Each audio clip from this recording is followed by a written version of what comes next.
මල්ලි නැගිටින්නකෝ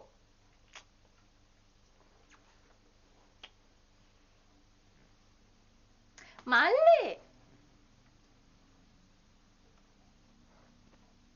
නැගිටින්නකෝ නේ ඒ මොකද හා මේ ගවම ලස්සනයිද සාමුද්‍ර පිස්සු දෝයි මේ ගවම ලස්සනයි ඒ මාව කීද්දුවේ කියනවා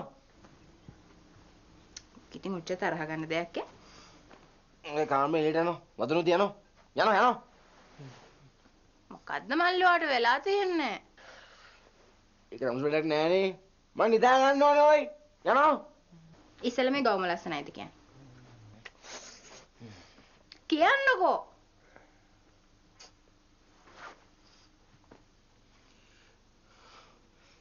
නෑ කැතයෝ නැගිටින්න කම්මැලිය නැගිටින්න අද්ද කරන්නේ නැගිටින්න යනවා අම්මේ මල්ලි ගන්නවා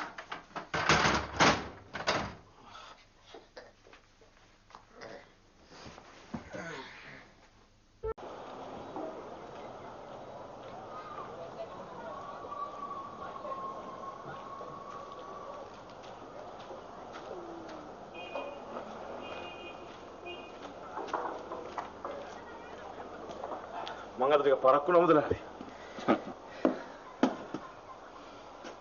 ඕක ඉතින් දැන් සාමාන්‍ය දෙයක් නේ. ඒ මුදලාලි එහෙම කිව්වේ. නෑ ඉතින් ඔය ළමයා මේ ටිකේම පරක්කු වුණානේ. කවුද මුදලාලට ඔය බොරුව කිව්වේ? කියපු කෙනා වැරක් නෑ. එමුන් කතාව ඇත්තනේ. නිදහසට කාරණා වුමනා නෑ. මට මඩුගල්ල ළමයාගෙන් දැනගන්න ඕමනයි මේ අලුත් ලොරි දෙක මොකද මේ යාඩ් එකේ පාක් කරලා තියෙන්නේ. ඒවට හයර් නැද්ද? එහෙම නැත්නම් ඒවා තියෙන්නේ සෝ එකටද? ලොරි දෙකම අද හවස් 3ට මඩගල්ප යනවා මුදලාලි. ගිහිල්ලා ඉන්න තව දවස් 4කින්. එහෙනම් මම උදේ හයර් බාරගත්තේ නැහැ. අනිත් එක මේ ඊයේ ගිහිල්ලා ආපු හයර් එකත් ආවද පාන්දර. හරි. කතාව ඇති. වාඩි වෙමු.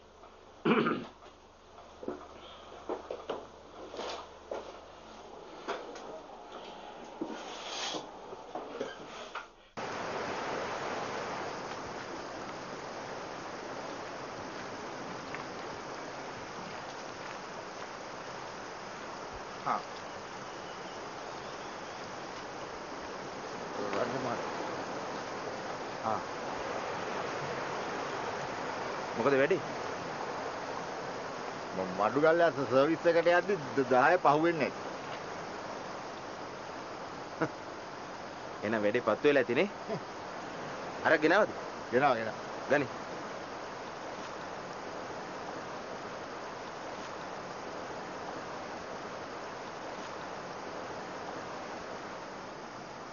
රංජ මාත්‍යා අදම මොනවාරි කරන්න වෙනවා. ඊයේ දවසටම ධනසිරිය 7-8 පාරම අපේ ගෙදරට ඇවිල්ලා තියෙනවා.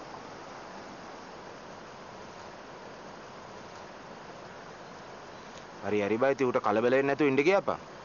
අපි සල්ලි දෙනවනේ. එහෙම කියලා හරියන්නේ නැහැ රංජ මාත්‍යා.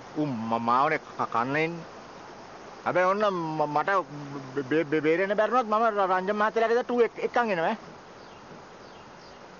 පිස්සු කතා කරන්න එපා.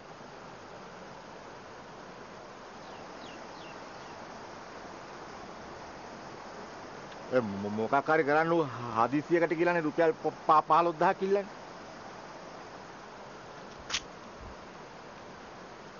කපාටම කොහමද බං රුපියල් 15000ක් දෙන්නේ? තාම හරියට වැඩේ සෙට් වෙලත් නැහැ. දැන් මේ ගානට සෙට් එකගෙන අවිල්ලා තියෙන එක රංජ මාත්‍යා කන්නයි හදන්නේ ඈ. රංජ මාත්‍යා දන්නවනේ ධනසිරියගේ හැටි. උමන් නායට අහන්න නැති එක. හොඳයි උඹම කියාපන් බාන්න කොහමද රුපියල් 15000ක් හොයාගන්නේ කියලා. ක්‍රමයක් නම් තියෙනවා ඉතින් රංජ මාත්‍යා කැමති වෙයිද දන්නේ නැහැ. මොකද්ද ක්‍රමේ?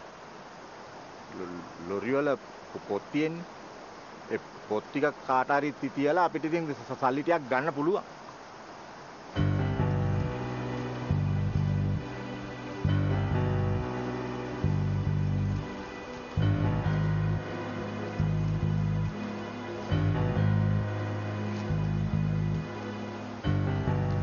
කොහමද ආපහු බේරගන්නේ? සර්විස් එකේ පාලනේ රංජන් මහත්තයාගේ අතට එනවනේ. එතකොට ඉතින් මමනේ මැනේජර්.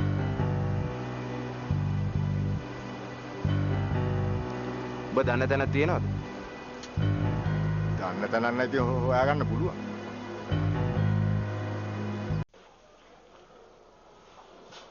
කොහොමද මඩුගල් ළමයා ඊයේ ගනුදෙනු එහෙම? සර්විස් එකෙන් 6300යි ලොරි වලින් 8200යි මුදලාලි. පොඩ ගමු බලන්න.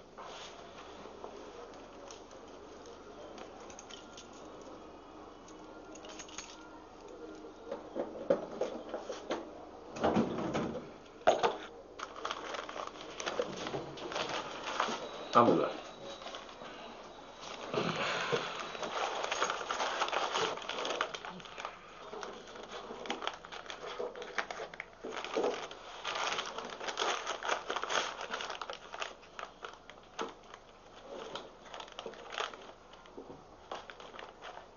මෙතන කීයක්ද තියනවා කිව්වේ? සර්විස් එකේ 6300යි ලොරි වල 8200යි මුදලාලි.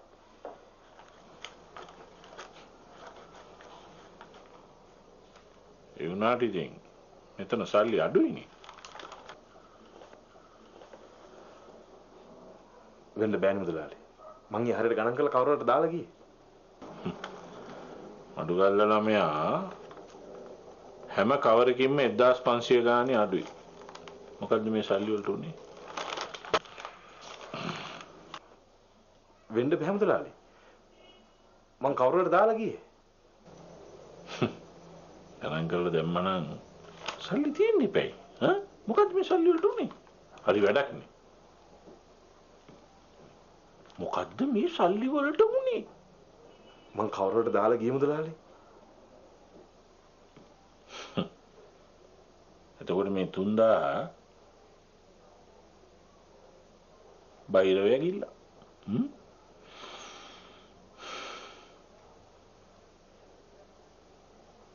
මඩුගල් ළමයා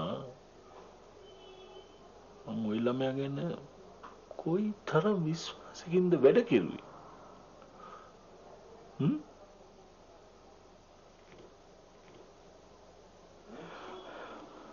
අනේ මුදලාලි මං දන්නේ නැහැ. මං ගත්තේ නැහැ මුදලාලි. ඇත්තමයි කියන්නේ. හරි. දැන් ඔය කතාව නවත්තන්නකෝ. ඔය 3000 හොයාගන්න හැටි මම දන්නවා.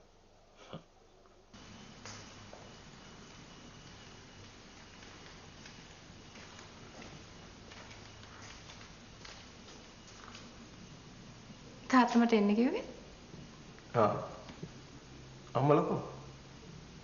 අම්මයි නංගි කෑම හදනවා. ඩෙන්සිල් දාමනේදී. එයා නැගිටින්නේ නැහැ තාත්තා.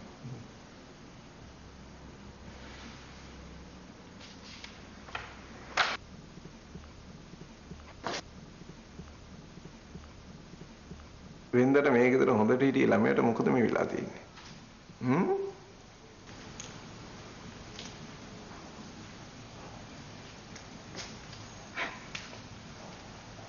අනේ මන්ද.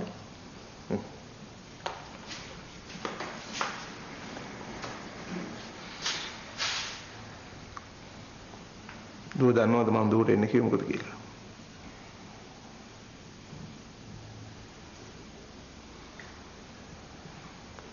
අපි අද මේ තත්ත්වෙන් ඉන්නේ කවුරු හන්දද?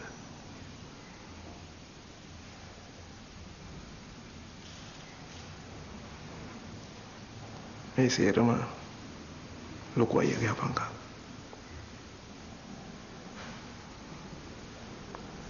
මගේ පඩිය මේව කරන්න හිටියනම් අපි ඉන්නේ මේ තත්ත්වෙන් හුඟක් පල්ලෙහා පුතේ.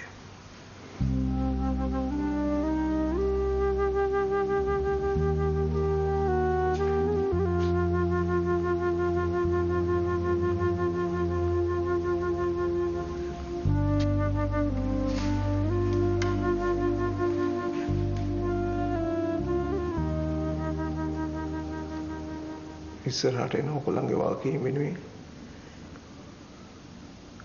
අයියා තමයි කරගන්නේ.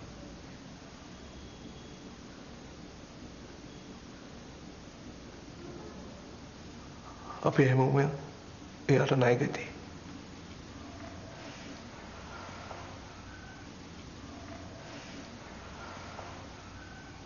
එයා යාගේ අනාගතේ බිල්ලට දීලා පවුලේ අනාගතේ ගොඩනැගුවා.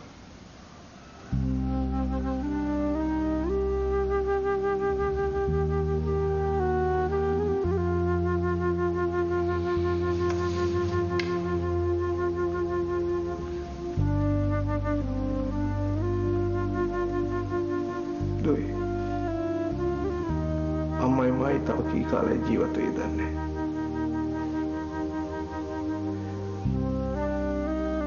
ඒතකොළු අයියව අතාරින්න බෑ. ඒක ඔයගොල්ලන්ගේ වාක්‍යයෙන්.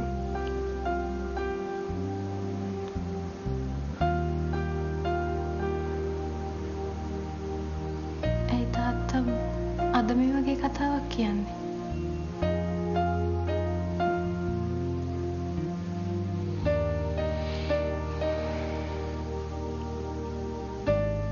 අද අපේ ගෙදරට මොනමාලෙක් එනවනේ.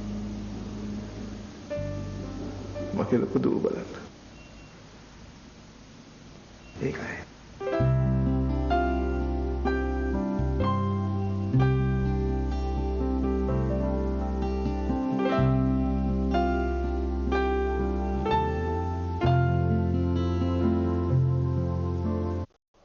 හරි. මට ගන්න අර අලුත් ලොරි වල පොත් ටික. ඒවා මේ ෆයිල් වල තියෙනවද මුදලාලි? තියෙනවනම් ගන්න.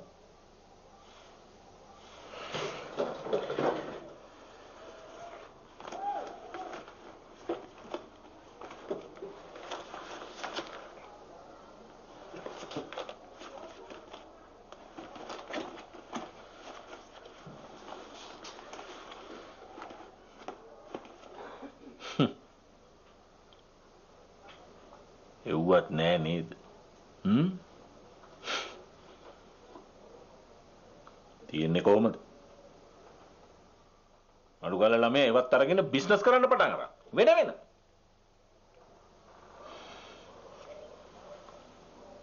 අඩු ගාලා ළමයා මට ඔය ෆයිල් දෙකටයි සල්ලි වලටයි මොකද උනේ කියලා ඇත්තම කියන්න ඕනේ.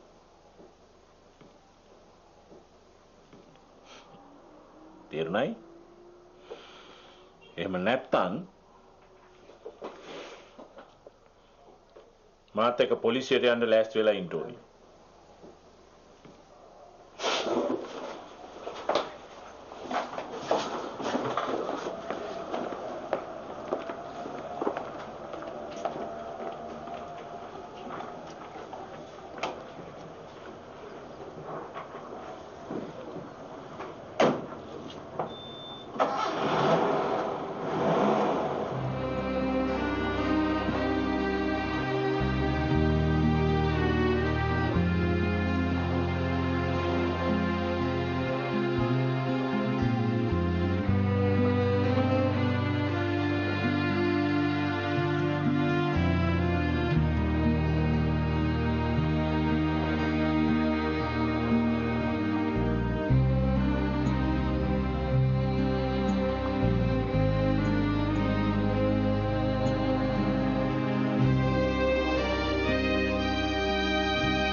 නොකරපු වැරද්දකට අහු වුණාම ඒ පීඩනය දරා ගන්න අමාරුයි.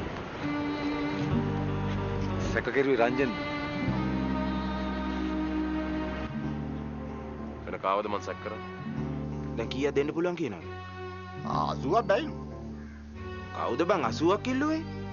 මොකද අද ඉස්කෝලේ ගියේ නැත්තේ? අද උගන්නන්නේ නැහැ තාත්. ඒක බොරු කියන්නේ පාඩෙන්සිල්. ඉතින් මං ඇහුවා. එතකොට මොකද කිව්වේ? තන බලාගෙන තුඹ